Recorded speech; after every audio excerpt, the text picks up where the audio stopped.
Hey guys, welcome back to another episode of Import Modify. On this episode, we'll be finishing off the short block, getting that thing all nice and painted up, and if we have time, we'll start disassembling the head. But I did get another package in, so without further ado, let's go ahead and start this thing.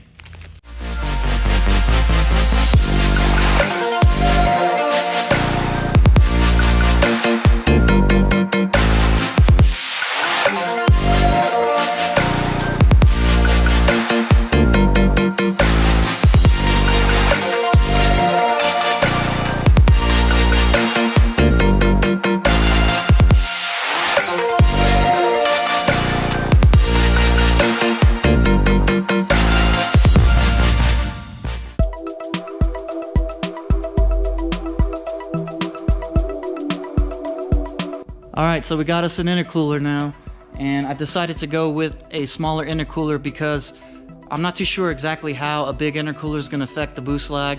I'm trying not to get too much boost lag going on in the car, and with the stock turbo and a lot of unknowns, I don't have any experience with an RB setup, so this is all a learning curve, and I hope you guys can learn off of it as well.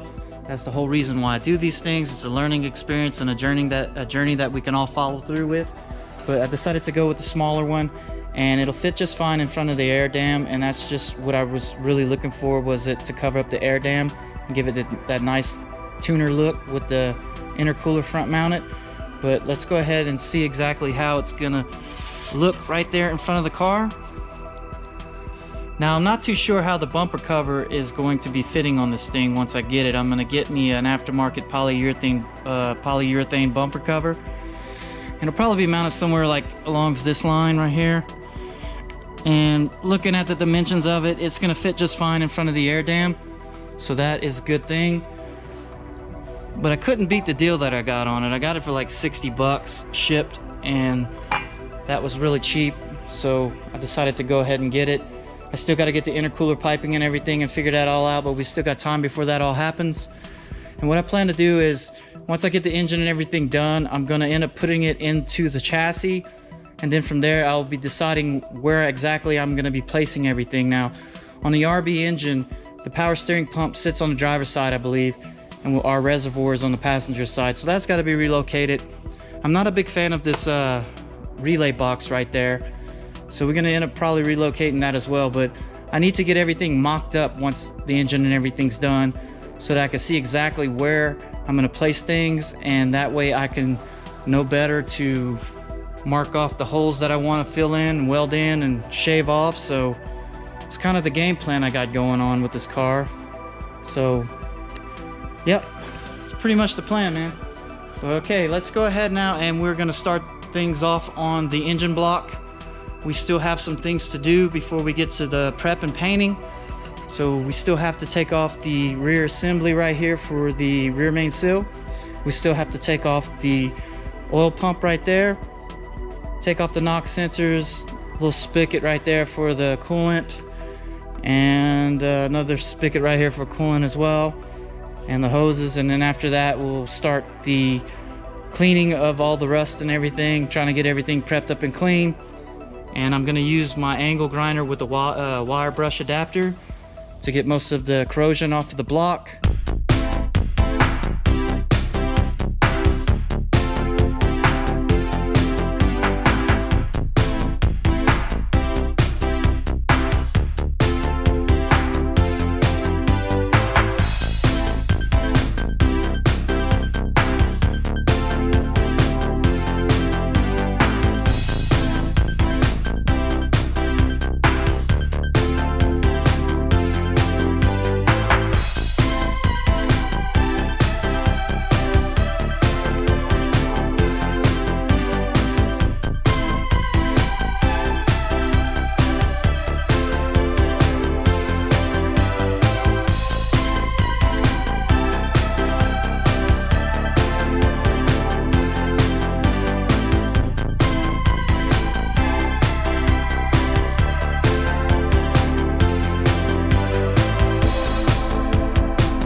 All right, so to recap what we just did, I took the oil pump off, and in order to take the oil pump off, I had to take the gear off, took off the keys right here, and then also this little back plate had to come off as well.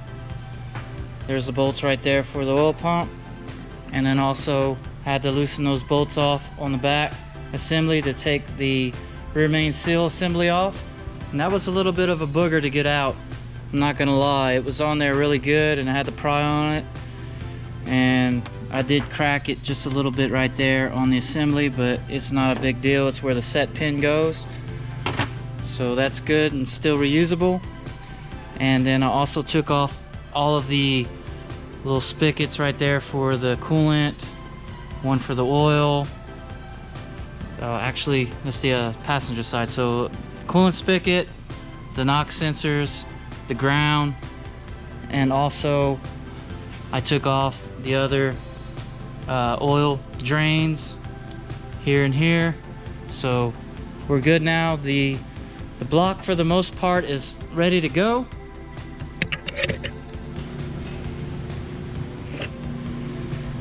And now we can start cleaning it off and get my wire brush wheel out there and just start taking away the corrosion as best we can. And once I get it off to my standards, then we will make another pass with some brake cleaner on it, and then after that we will start painting it.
Alright, so we got most of it all cleaned up now.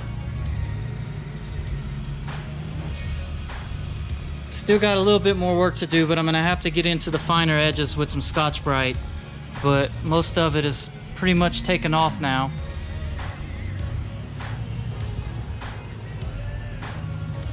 But now I'm going to go ahead and remove the gasket, the head gasket off the top. I'm going to go ahead and scrape off the gasket on the front, scrape off the gasket right there as well, and just kind of go over the sealing surfaces with Scotch-Brite.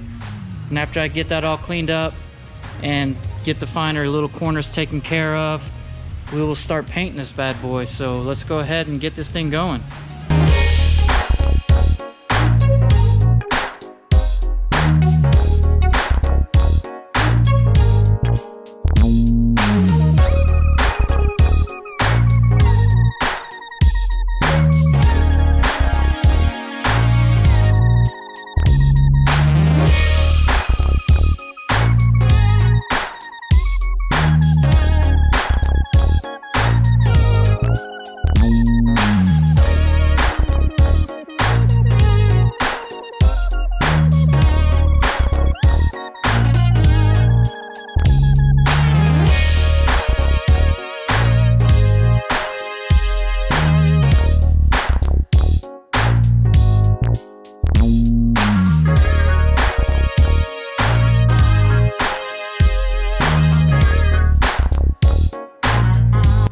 The thing I hate the most is cleaning up all this shit. It's so time consuming, but I mean, it's very rewarding in the end once you're done.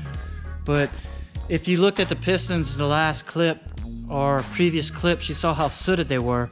I like to take the time and clean all the soot off the pistons. And that's what they look like before. This is what they look like after. So this stuff can cause detonation by certain spots collecting so much gas it gets really hot, causes a hot spot, and under high boost conditions it can cause detonation. But I take the time and I clean off all the piston heads just to ensure that whenever everything's refreshed, I know that in fact not only is the outside nice and clean, but the internal combustion parts are as well. So I'm going to go ahead and clean off the other two pistons real quick. And what I do is I use just a regular rag, some Scotch-Brite, and also I use a razor blade to scrape off the layers. But it's not really hard, it's just time consuming. But I'll show you guys here a little bit on how to do it in a time lapse, or a time warp. So let's go ahead and do that.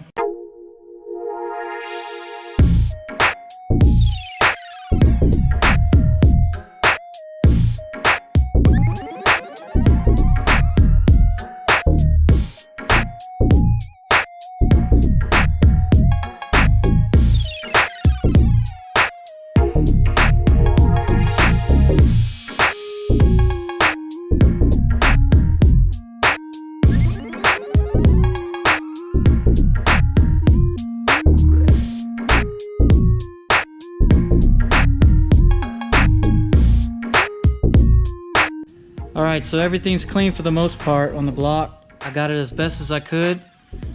It is definitely a lot better than what it was.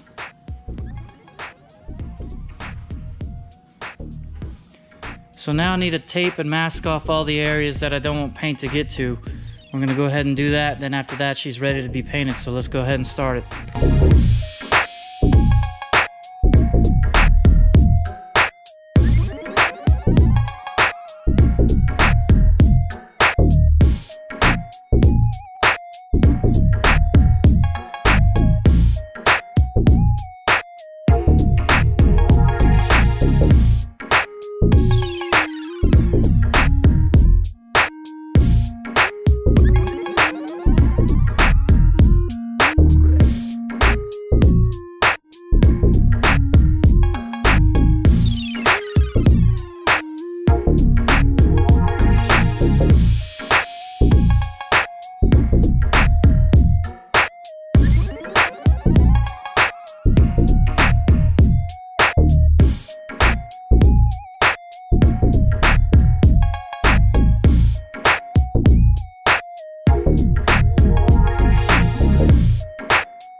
So this is what it looks like whenever it's all said and done. I just lay the masking tape over and then I follow the edges with the razor blade. Now there is some areas where I cut a little short, but it's not a big deal because once it's all painted up and we're ready for head gasket, I'm gonna go ahead and re-prep the head gasket surface. But I need to do the same thing to the rest of the block that I don't want painted up. So I'm gonna go ahead and do that. Then after that, we'll start the painting process. All right, we got everything masked off now.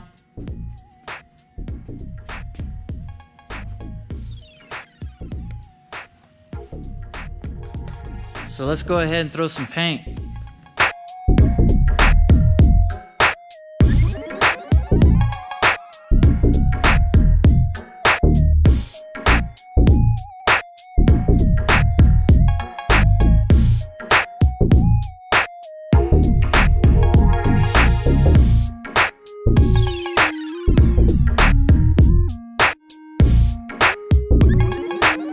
Alright guys, so we're all done with the painting now, and I'm pretty happy with the way it looks. Everything's nice and black now, no more rust. Nice and even. We got the surfaces all cleaned up. We got all the soot off of the pistons. We got all of the front area for the gaskets cleaned up. She's looking pretty damn good. So next thing that we have to do to the block is we need to replace the rod bearings. After we're done with the rod bearings, then we're going to rip into the head. The head needs to be fully disassembled, and once I have it disassembled to the bare head, I'm probably going to take some soda, baking soda, and blast the head. Now it does have some pretty nasty oxidization on it, and depending how bad it's pitted after I clean it up is going to determine whether or not I paint this head. I would like to keep it bare aluminum, but we'll just have to see. It's just, I don't want it to look tacky with a nice painted block and then have a tacky looking head on it. So Cool. I've been deciding what color I'm gonna go on the Freddy intake. It's a raw aluminum and unfinished, and I think that I'm gonna end up doing a wrinkle black on the Freddy intake. I'm still undecided on the color of the valve covers, but we'll just have to figure that out once time comes. But I'm also gonna have to clean up the transmission as well. The transmission's pretty oxidized, even worse than the head, so I know I'm gonna clean that, and I'm definitely going to repaint that. But I do need to order a input shaft seal, replace that, and I might as well replace the output shaft seal too. So I do need to order those parts. But other than that, man, we're making good headway here, and it's coming along pretty good. But I just want to take the time and thank all the new subscribers to the channel. I know that I still have a little bit of subscribers, but every little bit counts, and I'm really appreciative of you guys, so consider you guys the OGs of the channel. I know this channel will grow in time, but it is what it is. Anyway, I'm all done for now. It's getting late. I need to get home. So you guys know what to do. Like, comment, subscribe, and share, and I'll see you guys on the next episode.